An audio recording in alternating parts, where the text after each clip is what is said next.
நெறைய working professionals என்ன வந்துட்டு கால் பண்ணுவாங்க, மெசேஜ் பண்ணுவாங்க. இந்த மாதிரி சார் நான் யுபிஎஸ்சி அட்டெம்ப்ட்க்கு ப்ரிப்பேர் பண்ணணும்னு நெனைக்கிறேன். நான் எப்படி பிளான் பண்ணேன்னு தெரியல. கொஞ்சம் ஹெல்ப் பண்ணுங்க.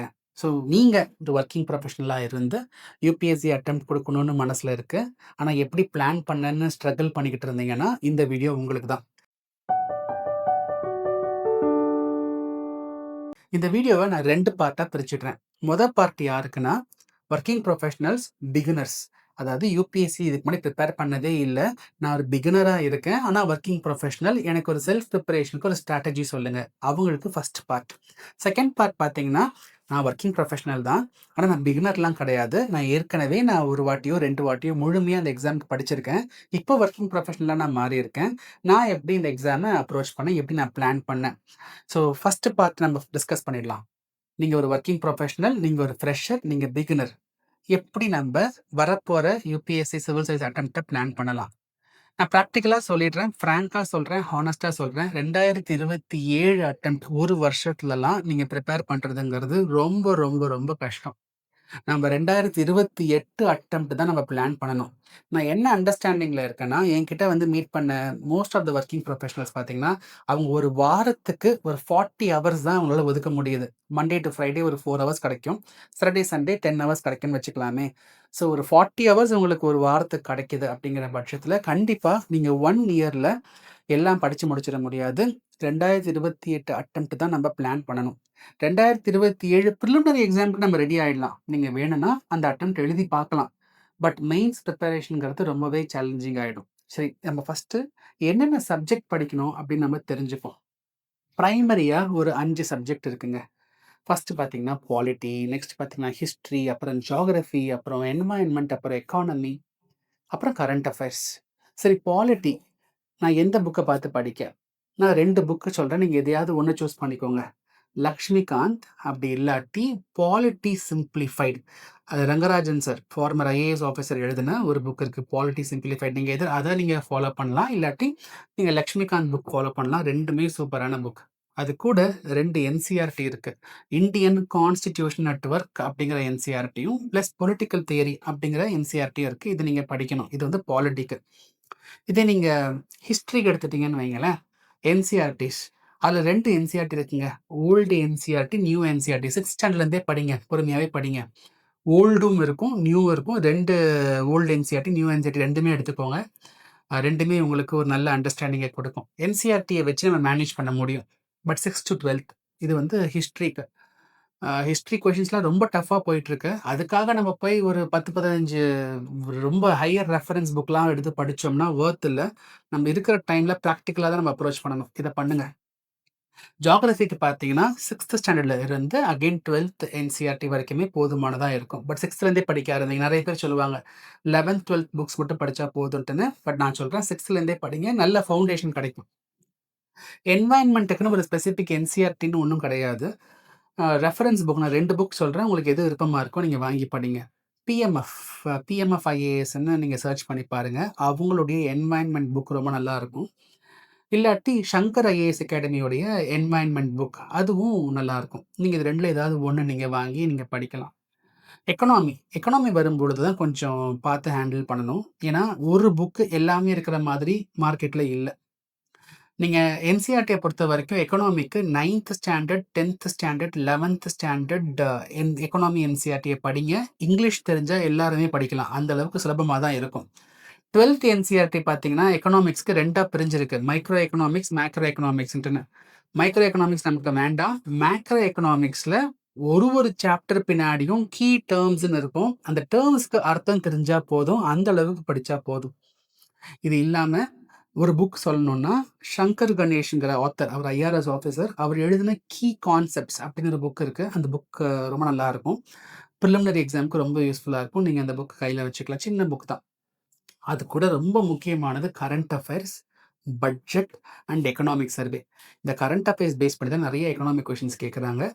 ஸோ இது எல்லாமே நம்ம பண்ணணும். இது எல்லாத்துக்கும் ஒரு புக் அப்படின்னு எக்கனாமிக் இல்ல. அங்க தான் எக்கனாமில ஒரு சேலஞ்சே வருது. அடுத்து பார்த்தீங்கன்னா, கரண்ட் அஃபேர்ஸ். கரண்ட் அஃபேர்ஸ்க்கு நீங்க ஹிண்டு இல்லாட்டி இந்தியன் எக்ஸ்பிரஸ் ஃபாலோ பண்ணுங்க. என்ன கேட்டா நான் ஹிண்டு ஃபாலோ பண்ணுங்கன்னு நான் சொல்லுவேன். ஆனா அது மட்டுமே பத்தாது. நமக்கு நெறைய சோர்ஸ்லேருந்து இன்ஃபர்மேஷன் எடுக்கணும். அண்ட் நீங்க வந்துட்டு வொர்க்கிங் ப்ரொஃபஷனல்ஸா இருக்கீங்க. உங்களுக்கு டைம் சஃபிஷியன்ட்டா இருக்காது. ஸோ பேப்பர படிக்கிறதுங்கிறதே கஷ்டம். ரீடிங் வேற, அண்டர்ஸ்டாண்டிங் வேற. அண்டர்ஸ்டாண்ட் பண்ணிட்டு, அத யுபிஎஸ்சி பாயிண்ட் ஆஃப் வியூல புரிஞ்சுக்கிறதே கஷ்டம். அத prelims point of view, mains point of வியூல பிரிக்க தெரியணும். நம்ம எத நம்ம எக்ஸாம்க்கு யூஸ் பண்ணணும்னு தெரிஞ்சுக்கணும். இது நெறைய சேலஞ்சஸ் இருக்கு நம்மளுக்கு. அதனால நீங்க என்ன பண்ணலான்னா, மேகசின்ஸ் இப்ப நம்ம சிம்ப்ளி கரண்ட் அஃபேர்ஸ்லயே பார்த்தீங்கன்னா, வெப்சைட்லயே நீங்க மேகசின்ஸ்ன்னு இருக்கும். மந்த்லி மேகசின்ஸ் நம்ம ரிலீஸ் பண்றோம். அத டவுன்லோட் பண்ணி நீங்க யூஸ் பண்ணிக்கலாம். ஸோ தட் நீங்க பண்ண வேண்டிய பிரைமரி ஒர்க்க நாங்க பண்ணி குடுத்துருவோம். நீங்க டைம் சேவ் பண்ணிக்க முடியும். அதே சமயத்துல இல்ல எனக்கு ஏதாவது ஒரு கோர்ஸ் மாரி இருந்தா நல்லா இருக்கும்னா, நெறைய மாடியூல்ஸ் அவைலபிளா இருக்கு. உங்களுக்கு என்ன சப்ஜெக்ட்ஸ்க்கு தேவையோ, அந்த சப்ஜெக்ட்ஸ்க்கு நீங்க மாடியூல் சப்ஸ்கிரைப் பண்ணிக்கலாம். சிம்ப்ளி கரண்ட் அஃபேர்ஸ்ல பார்த்தீங்கன்னா, நம்ம கரண்ட் அஃபேர்ஸ் மாடியூல்ஸ் ரொம்பவே ஃபேமஸ். நீங்க கரண்ட் அஃபேர்ஸ் மாடியூல் நீங்க வேணா எடுத்துக்கலாம். அதே மாதிரி எக்கனாமிக்குமே நெறைய டேக்கர்ஸ் இருப்பாங்க. எக்கனாமி மாடியூலுமே இருக்கும். அது இல்லாம இந்த வாட்டி நமக்கு ஜியோகிராஃபிக்கு ஒரு மாடியூல் இருக்கு. என்வைரன்மென்ட்க்கு மாடியூல் இருக்கு. சயன்ஸ் அண்ட் டெக்க்கு மாடியூல் இருக்கு. உங்களுக்கு எங்க சப்போர்ட் தேவையோ, எல்லாத்துக்கும் தேவைங்கிறது அவசியம் இல்ல. உங்களுக்கு எங்க சப்போர்ட் தேவைப்படுதோ, அந்த மாரி ஸ்பெசிஃபிக் மாடியூல்ஸ் உங்களுக்கு வேணும்னா, நீங்க சப்ஸ்கிரைப் பண்ணிக்கலாம். இல்லாட்டி இந்த புக் சோர்ஸ் வச்சு நீங்க படிக்கலாம். சரி, நான் எப்படி படிக்கணும்? இப்ப நம்ம ஒரு சப்ஜெக்ட் பாலிட்டி எடுத்துக்கலாமே, எது எனி சப்ஜெக்ட். நீங்க ஒரு சாப்டர் 1 படிக்கிறீங்க. ஃபர்ஸ்ட்டு முழுமையா படிச்சிருங்க. அந்த அண்டர்லைன் பண்றது, நோட்ஸ் எடுக்கிறதெல்லாம் வேண்டாம். முழுமையா படிச்சிடுங்க. படிச்சு முடிச்சுட்டு ப்ரீவியஸ் இயர் கொஸ்டின்ஸ் அந்த சாப்டர்ல இருந்து ப்ரீவியஸ் இயர்ல என்ன மாரி கொஸ்டின்ஸ்லாம் கேட்டிருக்காங்கங்கிறத நம்ம பார்க்கணும். மார்க்கெட்லயே அவைலபிளா இருக்குங்க. நீங்க ஜஸ்ட் கூகுள் பண்ணி பாருங்க.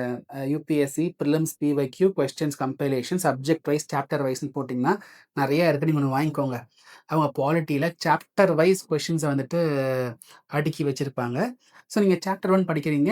உடனே சாப்டர் 1ல இருக்கிற பிஒய்க்யூஸ்லாம் சால்வ் பண்ணுங்க. சாப்டர் 1 பிஒய்க்யூ சால்வ் பண்ணும்போது தான் தெரியும். ஓஹோ! நம்ம படிச்சிருக்கோம். எக்ஸாம்ல இப்படிதான் கேட்கறாங்களா? அப்படிங்கிறது. அதுக்கு அடுத்தபடியா என்ன பண்ணணும்னா, மார்க்கெட்ல நெறைய கொஸ்டின் பேங்க்ஸ் பாலிட்டிக்கு, சப்ஜெக்ட் வைஸ் கொஸ்டின் பேங்க்ஸ் இருக்கு. அந்த கொஸ்டின் பேங்க்ஸ நீங்க வாங்கிக்கோங்க. இந்த பிஒய்க்யூ சால்வ் பண்ண பிறகு, நீங்க அந்த கொஸ்டின் பேங்க்ல இருக்கிற கொஸ்டின்ஸ், அடிஷனல் கொஸ்டின்ஸும் சால்வ் பண்ணுங்க. ஸோ படிக்கிறீங்க, பிஒய்க்யூ சால்வ் பண்றீங்க, கொஸ்டின் பேங்க்ல இருக்கிற கொஸ்டின்ஸும் சால்வ் பண்றீங்க. இது 3ம் நீங்க பண்ணா தான் ஒரு சப்ஜெக்ட்ல ஒரு சாப்டர் முடிச்சிருக்கீங்கன்னு அர்த்தம். ஸோ இத நம்ம எல்லா சப்ஜெக்ட்க்கும் நம்ம பண்ண வேண்டியதா இருக்கும். இப்ப நீங்க உங்க பிரிப்பரேஷன ஜூலைல ஆரம்பிக்கிறீங்கன்னு நான் அஸ்யூம் பண்ணிக்கிறேன். ஜூலை, ஆகஸ்ட், செப்டம்பர், அக்டோபர் இந்த 4 மாசத்துக்குள்ள இந்த 5 சப்ஜெக்ட்ல குறைஞ்சது 3 சப்ஜெக்ட்டாவது நீங்க முடிச்சிருக்கணும். அதே சமயத்துல கரண்ட் அஃபேர்ஸ் பார்த்தீங்கன்னா, நம்ம மே மந்த்ல இருந்து நம்ம படிக்க ஆரம்பிக்கணும். நீங்க நியூஸ் பேப்பர் படிக்கணும்னு ஆசைப்படுறீங்கன்னா, நீங்க இன்னிலிருந்து படிக்க ஆரம்பிங்க. இந்த மே மந்த்லாம் நம்மளே மேகசின் இருக்கு. நம்ம வெப்சைட்ல வந்து நீங்க டவுன்லோட் பண்ணிக்கலாம். மே மந்த் பப்ளிஷ் பண்ணிருவோம். இன்னொரு 1 ஆர் 2 டேஸ்ல நீங்க அத எடுத்து நீங்க படிக்க ஆரம்பிக்கலாம். ஸோ, நம்ம இந்த அடுத்த 4 மாசத்துல ஒரு 3 சப்ஜெக்ட் பிளஸ் நம்ம கரண்ட் அஃபேர்ஸ் நம்ம படிச்சுட்டு வந்துருக்க போறோம். நவம்பர் மாசம் வரும்பொழுது, நம்ம ஒரு பிரிலிம்ஸ் டெஸ்ட் சீரிஸ் ஜாயின் பண்ணிக்கணும். நீங்க ஏதாவது அகாடமில நீங்க பே பண்ணி ஜாயின் பண்ணாலும் ஓகே. இல்லாட்டி இப்ப நம்ப நான் முதல்வன் ஸ்கீம்ல பார்த்தீங்கன்னா, வருஷம் ஃப்ரீயாவே எல்லாருக்குமே பிரிலிம்ஸ் டெஸ்ட் சீரிஸ் கண்டக்ட் பண்ணுவாங்க. அத என்ரோல் பண்ணி நீங்க ஜாயின் பண்ணிக்கூட நீங்க டெஸ்ட் எடுத்துக்கலாம். ஸோ நவம்பர் மாசம் வரும்பொழுது, நீங்க ஒரு டெஸ்ட் சீரிஸ் ஜாயின் பண்ணிடுறீங்க. அந்த டெஸ்ட் சீரிஸ் வாரம் ஒரு டெஸ்ட் சிலபஸ் குடுத்துருப்பாங்க. அந்த டெஸ்ட் சிலபஸ்க்கு நீங்க படிச்சு டெஸ்ட் எழுத போறீங்க. ஏற்கனவே 3 சப்ஜெக்ட் நம்ம படிச்சுட்டோம். பாலிட்டி, ஹிஸ்டரி, ஜியோகிராஃபி படிச்சுட்டோம்னு வச்சுப்போமே. அந்த 3 சப்ஜெக்ட்ட நீங்க இந்த நவம்பர்லேருந்து திருப்பி ரிவைஸ் பண்ணுவீங்க. அது இல்லாம எக்கனாமி, என்வைரன்மென்ட் மட்டும் பெண்டிங் இருக்கும்.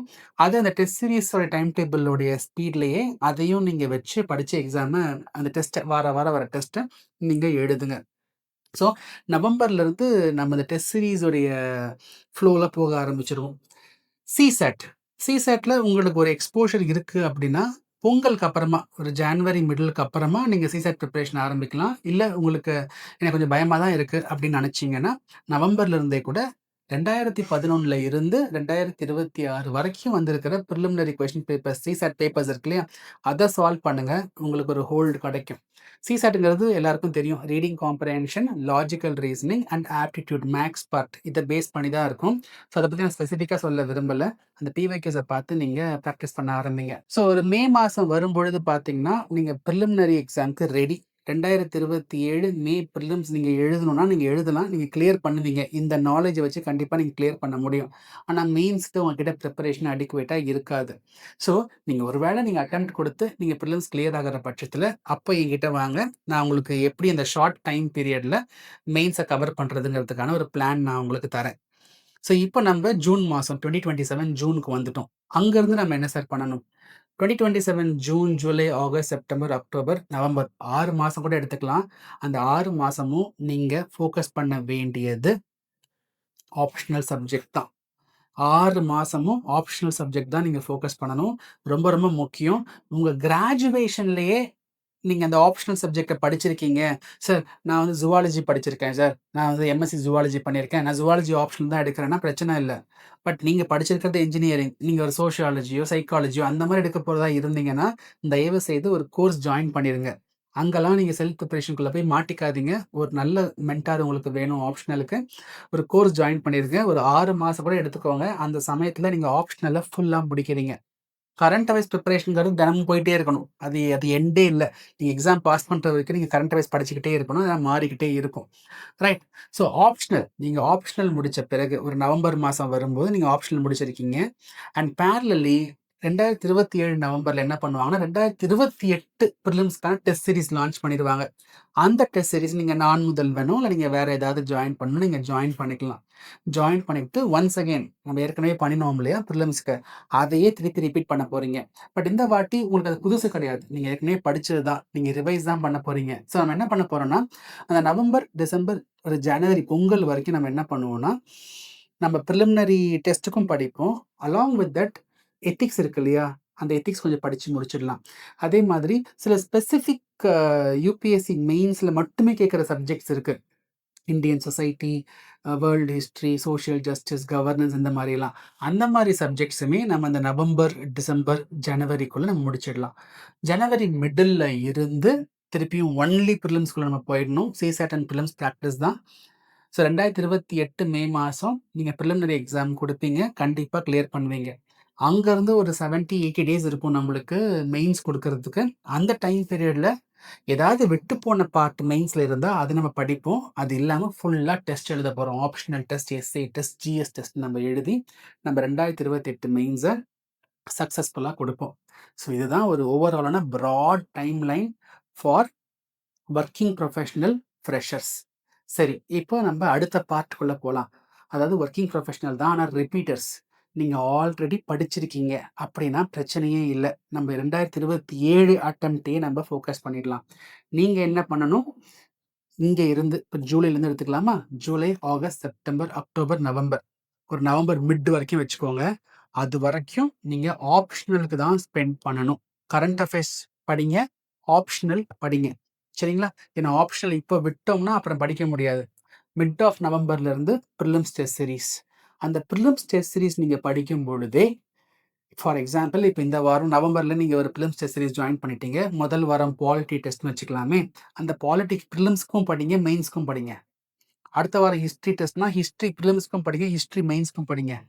ஸோ ஒரு செக்ஷனல் டெஸ்ட்லாம் இருக்கும் பாருங்களேன். நவம்பர் மிடில்ல இருந்து ஒரு ஜனவரி மிடில் வரைக்கும் எல்லா அகாடமிஸுமே நான் முதல்வன் ஸ்கீம்ல கூட செக்ஷனல் டெஸ்ட் தான் வைப்பாங்க.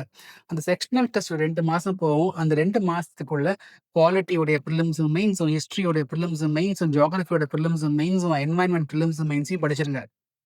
ஸோ படிச்சிட்டிங்கன்னா உங்களுக்கு ப்ரிலிம்ஸ் பார்ட்டும் சிக்னிஃபிகண்ட்டாக கவர் ஆயிடுச்சு. மெயின்ஸ் பார்ட்டும் சிக்னிஃபிகண்ட்டாக கவர் ஆயிடுச்சு. நீங்க ஆப்ஷனலும் முடிச்சிட்டீங்க. பொங்கல் கழிச்சு மிடில் ஆஃப் ஜனவரியிலிருந்து ஒன்லி ஜிஎஸ் அண்ட் சிசாட் ஃபுல்லாக யூஸ் பண்ண போகிறீங்க. Till your May 2027 prelims. Prelims எழுதி முடித்த உடனே நம்ம என்ன பண்ணலான்னா, ஒரு எத்திக்ஸ் இருக்கும். ஒரு 20 டேஸ் போதுங்க. நம்ம எத்திக்ஸ்லாம் கவர் பண்ணிடலாம். ஸோ அங்கேருந்து நம்ம லெஃப்ட் அவுட் எத்திக்ஸும், லெஃப்ட் அவுட் மெயின் சிலபஸும் ஒரு மாதத்தில் முடிச்சுட்டு, நம்ம 2027 மெயின்ஸ் அதுக்கான டெஸ்ட் சீரிஸ் எல்லாத்தையும் நம்ம சைன் அப் பண்ணிவிட்டு, அந்த எக்ஸாமை நம்ம ஸ்ட்ராங்காக கொடுத்துடலாம். ஸோ இதுதான் ரிப்பீட்டர்ஸ்க்கான ஒரு ப்ராடர் டைம்லைன். ஸோ இந்த 2 டைம்லைன்ஸுமே உங்களுக்கு யூஸ்ஃபுல்லா இருக்கும்னு நான் நம்புறேன். இத வந்து சொல்ற எனக்கும் ஈஸியா இருக்கும். கேட்கிற, பார்க்குற உங்களுக்கும் ரொம்ப ஈஸியா இருக்கிற மாரி இருக்கும். அத ப்ராக்டிகலா நம்ப போடும்பொழுது தான் அதுல இருக்கிற டிஃபிகல்ட்டி, சேலஞ்சஸ் என்னங்கிறது தெரியும். இந்த சப்ஜெக்ட்லாம் ஒண்ணும் கஷ்டம் இல்லைங்க. உங்களுக்கு நெறைய பேஷன்ஸ் தேவை, நெறைய டிசிப்ளின் தேவை, கன்சிஸ்டன்சி தேவை. ரொம்ப முக்கியம் பேஷன்ஸ் தான். ஏன்னா உடனே ரிசல்ட் உங்களுக்கு வராது. சஸ்டெயின்டா, கன்சிஸ்டன்ட்டா நம்ம போட்டுட்டு இருக்கும்பொழுது தான் நம்பிக்கையோட நம்ம போடணும். அப்பதான் நமக்கு ஃபேவரபிளா ரிசல்ட் வரும். ஸோ இங்க சேலஞ்சே இந்த மாரி விஷயம் தான். படிக்கிறதெல்லாம் படிச்சிடலாங்க. நம்ம அந்த பேஷன்ஸ், ஹானஸ்டி, டிசிப்ளின் அந்த பர்சீவரன்ஸ் இதெல்லாம் தான் இங்க பெரிய சேலஞ்ச். அதுதான் நீங்க வந்துட்டு மெயினா ஃபோக்கஸ் பண்ணி உங்கள செல்ஃபா மோட்டிவேட் பண்ணிக்கோங்க. எக்ஸ்டர்னலா உங்களுக்கு எந்த மோட்டிவேஷனும் கிடைக்காது. செல்ஃப் மோட்டிவேஷன் தான் இங்க ரொம்ப, ரொம்ப, ரொம்ப சஸ்டெய்னபிளா இருக்கும். நான் என்ன காரணத்துக்காக நான் இந்த எக்ஸாம பாஸ் பண்ணணும்? நான் ஏன் பாஸ் பண்ணணும்? அப்படிங்கிற ரீசன் ஸ்ட்ராங்கா இருக்கணும். ஒவ்வொருத்தருக்கும் ஒவ்வொரு காரணமா இருக்கலாம். அந்த காரணம் ஸ்ட்ராங்கா இருக்க இந்த honesty, discipline, consistency, patience, perseverance இது எல்லாமே உங்களுக்கு கண்டிப்பா கிடைச்சிரும். ஸோ இந்த வீடியோ உங்களுக்கு யூஸ்ஃபுல்லா இருந்திருக்கும்னு நம்புறேன். என்ன டவுட்ஸ்னாலும் கமெண்ட் செக்ஷன்ல குடுங்க. என்ன ஃபீட்பேக்னாலும் கமெண்ட் செக்ஷன்ல குடுங்க. உங்க ஃபீட்பேக் தான் எனக்கும் எங்க டீமுக்கும் ஒரு உண்மையான மோட்டிவேஷன். ரைட். உங்கள அடுத்த வீடியோல சந்திக்கிறேன். அதுவரைக்கும் பாய் ஃப்ரம் குணா மதிவாணன்.